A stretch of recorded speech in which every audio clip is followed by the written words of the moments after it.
Bismillahirrahmanirrahim. Assalamualaikum warahmatullahi wabarakatuh. Saya Milpan Fadilah ingin membawakan sebuah presentasi atau PowerPoint yang dimana di sini ada tentang yang berjudul 1 tahun Perang di Gaza, refleksi sejarah penduduk Israel di Palestina.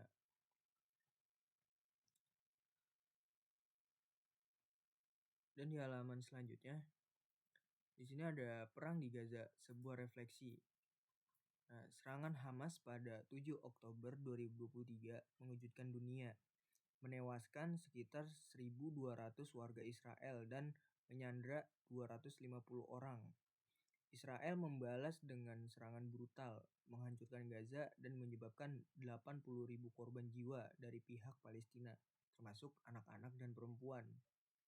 Di situ juga ada media barat awalnya fokus pada serangan 7 Oktober, mengabaikan sejarah penduduk Israel sejak tahun 1948. Termasuk perampasan tanah, pembunuhan warga sipil, pembatasan mobilitas, dan praktik apartheid. Peristiwa 7 Oktober ini bukanlah insiden yang berdiri sendiri. Baik, di sini ada akar konflik Israel Palestina. Nah, di sini ada konflik Israel dan Palestina sering dianggap rumit, namun akar masalahnya jelas pendudukan atau penjajahan. Palestina menjadi jajahan Inggris setelah Perang Dunia I dengan mandat dari Perjanjian Sykes-Picot tahun 1916. Inggris menjanjikan rumah nasional bagi Yahudi di Palestina melalui Deklarasi Balfour tahun 1917. Nah, gelombang imigrasi Yahudi meningkat dari 25.000% pada tahun 1880 menjadi 630.000% pada tahun 1948. Di sini memicu bentrokan dengan Arab. Selanjutnya ada kegagalan solusi satu negara. Pemberontakan Arab tahun 1936 sampai 1939 menuntut kemerdekaan, menghasilkan White Paper tahun 1939 yang membatasi imigrasi dan pemukiman Yahudi, serta berencana mendirikan negara mayoritas Arab. Namun rencana ini gagal karena imigrasi Yahudi itu ilegal, terorisme Yahudi, dan penentangan AS. Inggris menyerahkan masalah Palestina ke PBB pada tahun 1947.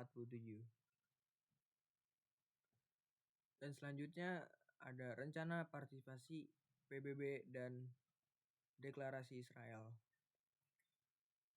Pada 29 November tahun 1947, PBB menyetujui rencana partisi 181, membagi Palestina menjadi negara Arab dan Yahudi. Yahudi mendapat 56% tanah, ditentang negara Arab. Yerusalem akan dikelola internasional. Pada 14 Mei 1948, Israel dideklarasikan. Perang pecah, Israel melakukan pembersihan etnis, mengusir sekitar 750.000 warga Palestina dan memperluas wilayah hingga 78%. Resolusi PBB tahun 194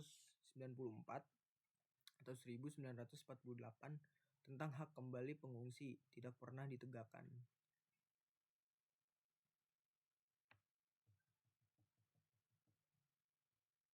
Selanjutnya ada pergeseran isu Palestina.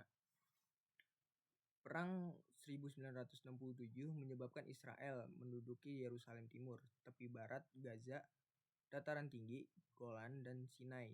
Setelah perjanjian Camp David 1978, isu Palestina bergeser dari isu Arab ke isu Islam. Dipimpin Iran pasca revolusi tahun 1979. Dan di sini ada dampak penduduk dan perubahan konstelasi. Sejak 2008 sampai 2023, 6.408 warga Palestina tewas dan 1.532 terluka. Gaza menjadi penjara terbuka terbesar di dunia, yaitu yang dibawa oleh pidato Netanyahu di PBB tahun 2023, penunjukan peta Timur Tengah tanpa Palestina. Peristiwa 7 Oktober 2023 mengubah konstelasi regional simpati publik dunia meluas. Beberapa negara Eropa mengakui Palestina. Dukungan terhadap solusi dua negara menguat, menyoroti kejahatan kemanusiaan Israel. Dan di sini ada kesimpulan dan harapan yang dimana momentum perjuangan Palestina ini juga harus dipertahankan untuk mencapai solusi dua negara. Kunci utamanya adalah menjadikan isu Palestina sebagai isu kemanusiaan terkait pendudukan. Resolusi DKPBB 2728 gencatan senjata dan keputusan Mahkamah Internasional pendukungan ilegal harus direlasikan. Penarikan Israel dari wilayah pendudukan adalah kunci pendirian negara Palestina yang damai. Pemerintahan Palestina juga harus inklusif. Konflik ini harus ditransformasikan menjadi semangat perdamaian, membangun jembatan peradaban, dan belajar dari masa lalu untuk koeksistensi harmonis. Mungkin itu saja yang dapat saya sampaikan. Kurang lebihnya mohon maaf. Assalamualaikum warahmatullahi wabarakatuh.